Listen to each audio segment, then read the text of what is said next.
Salam alaikum, j'espère que vous allez bien, j'espère que vous terminez bien cette journée du 21 novembre 2022 et que se déroule bien pour vous. Voilà, nous avons les nouvelles prévisions du FMI pour l'économie algérienne. Le FMI, le Fonds monétaire international, l'une des deux institutions financières les plus importantes de l'économie mondiale avec la Banque mondiale, vient de rendre son dernier diagnostic sur l'Algérie ce 21 novembre 2022. Il a parlé de la situation de l'économie algérienne, de sa fragilité extrême, de ses bons résultats, mais grâce au prix du pétrole, grâce aux augmentations des revenus provenant des exportations du pétrole et du gaz, des augmentations de revenus qui s'expliquent, le confirme le FMI, ce que l'Algérie a toujours dit, uniquement par la montée des prix des hydrocarbures, à savoir du gaz et du pétrole, et non pas par une augmentation de l'effort de production de l'Algérie. Ce qui est quand même important à relever dans ce rapport du FMI, qui est un peu positif, mais à la fois qu'il alerte sur un avenir qui ne sera pas forcément positif, parce qu'une fois que les prix du pétrole et du gaz vont retomber, l'Algérie va se réveiller, elle aura un réveil très difficile. Mais déjà, ce rapport confirme, le rapport du FMI, je le dis et je le redis, confirme que la vie n'a jamais été aussi cher qu'en Algérie que depuis 2021 et 2022. La cherté de la vie a atteint son niveau le plus élevé depuis 25 ans. Et depuis l'époque de Abdelaziz Bouteflika et même jusqu'à la fin de la décennie noire, l'époque de la nouvelle Algérie de Abdelmajid Tebboune est l'époque la plus sinistre, la plus triste, la plus compliquée pour les consommateurs algériens, pour les Algériennes et les Algériens. La cherté de la vie a atteint son niveau le plus élevé. Je cite le FMI dans son dernier diagnostic qui résume les travaux de la dernière mission du Fonds monétaire international qui a été dirigée par Madame Geneviève Verdier qui a visité l'Algérie du 6 au 21 novembre 2022 pour les consultations de 2002 au titre de l'article 4 avec l'Algérie. C'est un dispositif qui existe au sein du FMI. Tous les pays membres du FMI sont obligés de subir des consultations au titre de l'article 4 qui permet au FMI d'évaluer, de donner des notes, de noter, d'évaluer les performances de l'économie de chaque pays membre de son organisation en donnant des recommandations concernant ce qu'il faut faire, ce qu'il faut améliorer pour éviter les mauvaises difficultés financières et économiques. Bon, on a le mécanisme de manière beaucoup plus concrète, on a le résultat, on a les dessous et les résultats et les tenants, les aboutissants plutôt de ces consultations menées avec les dirigeants algériens et la délégation du FMI des travaux, des échanges qui ont eu lieu entre le 6 et le 21 novembre à la date de ce mois 2022.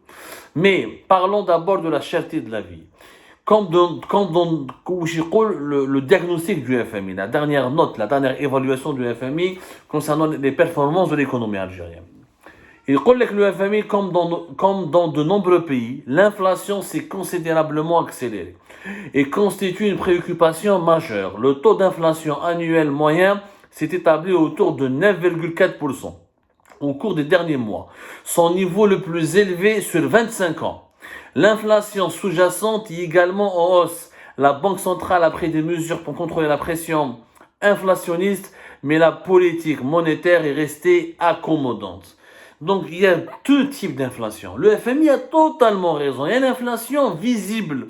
Tu as la fameuse 9,4% qui s'explique essentiellement par la dévaluation du dinar, mais surtout depuis 2021 et 2020, mais qui s'est rééquilibré, qui s'est un petit peu arrêté depuis 2022, et par l'augmentation des cours mondiaux des matières premières agricoles et des services et des marchandises importées par l'Algérie, parce que l'Algérie a un niveau de production très faible, et elle dépend essentiellement de ces importations pour se nourrir, pour s'équiper ou là pour assurer son fonctionnement. C'est une inflation qui s'explique par la conjoncture économique mondiale provoquée par la guerre en Ukraine, l'invasion de l'Ukraine par la Russie plutôt, à la fin du mois de février 2022, qui a provoqué un choc économique important avec la crise énergétique qui a commencé, la crise énergétique qui a provoqué après une inflation mondialisée. Sauf qu'en Algérie, il y a une inflation sous-jacente. L'inflation sous-jacente touche les problèmes locaux, c'est-à-dire la fragilité du pays, qui a été aggravé par ce qu'on appelle nous les conséquences de cette crise mondiale. Il y a l'inflation sous-jacente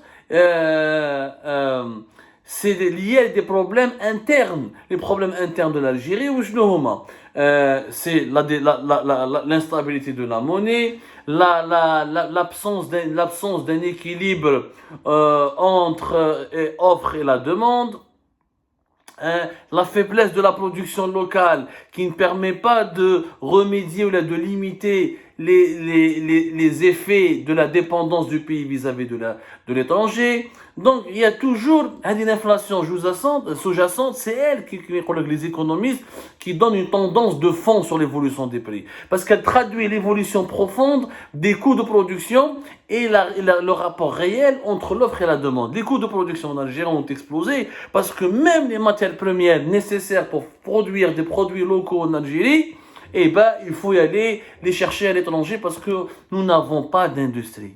Et c'est ça pourquoi le véritable taux d'inflation n'est pas de 9,4% en Algérie.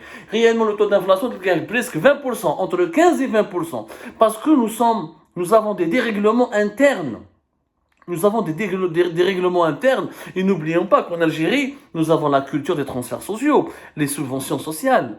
La majorité des pays, des produits de base, l'électricité, l'eau, le pain, l'huile, ils sont subventionnés par l'État. Le coût de cette subvention n'est pas calculé dans le taux d'inflation général officiel qui est annoncé, qui est de 9,4, 9,5 jusqu'à presque 10% en Algérie.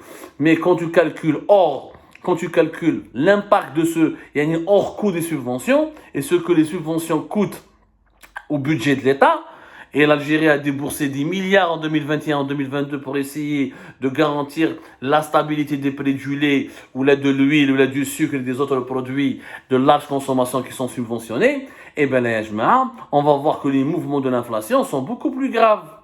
Parce que les tensions sur les marchés mondiaux et l'absence d'une production nationale, c'est l'État qui est en train de la subir. C'est les finances publiques. Donc les finances publiques, l'argent que l'Algérie est en train de perdre pour essayer de lutter contre l'inflation sous-jacente n'est pas calculé dans le taux de l'inflation. Donc nous avons un taux d'inflation qui est artificiel. C'est pour ça que les économistes disent qu'il faut toujours analyser l'inflation sous-jacente, c'est-à-dire sans s'attarder sur les facteurs exogènes, les facteurs externes. Il faut analyser les facteurs internes d'un marché et d'un pays. Là, vous allez voir que l'augmentation des prix va continuer en Algérie. Le FMI dans son dernier diagnostic, le FMI dit que les perspectives à court terme de l'économie algérienne sont favorables, mais sont largement tributaires des prix des hydrocarbures. Le solde des transactions courantes devrait être excédentaire en 2023, grâce aux recettes élevées des hydrocarbures qui devraient contrebalancer la reprise des importations. La croissance devrait s'accélérer en 2023 et l'inflation devrait ralentir, mais restera au-dessus de 8%. En moyenne, même s'il y a une politique budgétaire, même l'État algérien va continuer à injecter de l'argent, à subventionner les produits de consommation, de large consommation, à financer la différence entre le prix réel de ces produits et le prix auquel ils devront être commercialisés sur les marchés locaux. Et même si le pétrole ou le gaz, leur prix, nous exportons beaucoup, nous arrivons à contrebalancer ou à supporter le coût des importations, la vie restera chère en 2023, au-delà de 8%. Donc, en 2023, la vie sera aussi chère qu'en 2022 en Algérie. Et ça, tout ça, comme le FMI, l'Algérie paye trop fort sa forte dépendance à l'égard des recettes tirées des hydrocarbures. Et l'augmentation des dépenses prévues en 2023 avec la loi de finances de 2023 va affaiblir économiquement le pays parce que l'argent fou qu'on va donner au ministère de la Défense, à la présidence, au Premier ministre, au programme des équipements, au budget de fonctionnement de l'État, les budgets, au lieu de freiner l'inflation, ils vont l'aggraver malheureusement. Parce qu'un État qui est trop dépensier va permettre à la consommation d'augmenter encore plus. Et comme la production en Algérie est faible, elle n'arrive pas à satisfaire les besoins élémentaires des consommateurs, on sera obligé d'importer encore plus. Et si avec la politique de limitation des importations pratiquée par l'État algérien depuis 2020, pour préserver les réserves de change, ou jamais ça 2023, Donc, la consommation de l'offre, la demande va augmenter encore plus qu'en 2022 et l'offre va stagner, si ce n'est elle va diminuer encore plus et du coup, les prix vont encore plus qu'augmenter. Et donc, l'inflation sous-jacente encore en Algérie en 2023 sera beaucoup plus élevée, elle restera dans les 15%, voire dans les 20%. C'est pour ça que dans les pays développés, nous avons des augmentations de 15 à 20%. En Algérie, il y a des produits qui ont augmenté de 80%, de 100%, de 70%. Il y a des augmentations records, vraiment records. Donc la cherté de la vie, a encore une fois, malheureusement, en Algérie, de belles perspectives pour elle. La vie restera encore plus chère et l'année 2023 sera aussi chère que l'année 2022, ce qui signifie que la cherté de la vie, que les Algériennes et les Algériens vont subir les augmentations des prix les plus élevées et les plus désastreuses durant ces 25 ou les 26 dernières années. Il faut s'armer de patience, de courage, serrer la ceinture. Tant qu'il n'y a pas un plan de redressement de l'économie algérienne, un plan d'investissement productif, tant que l'Algérie ne saura pas produire autre chose que le pétrole et le gaz, et tant que l'Algérie est ultra dépendante de son pétrole et de son gaz, et des cours mondiaux de son pétrole et de son gaz, eh ben elle restera hyper fragile, et l'inflation sera toujours très élevée, et le soi-disant d'argent supplémentaire que nous allons gagner ne permettra pas de soulager les Algériens, parce que malheureusement, l'argent profite davantage aux dirigeants algériens qui augmentent leurs dépenses de fonctionnement, qui augmentent les dépenses publiques pour renforcer leur train de vie ou la faire des équipements ou la faire des acquisitions uniquement pour les mettre à la disposition des dirigeants, des administrations et des institutions de l'État au lieu d'investir réellement dans l'économie réelle, l'économie productive de richesse, l'économie créatrice aussi d'emplois.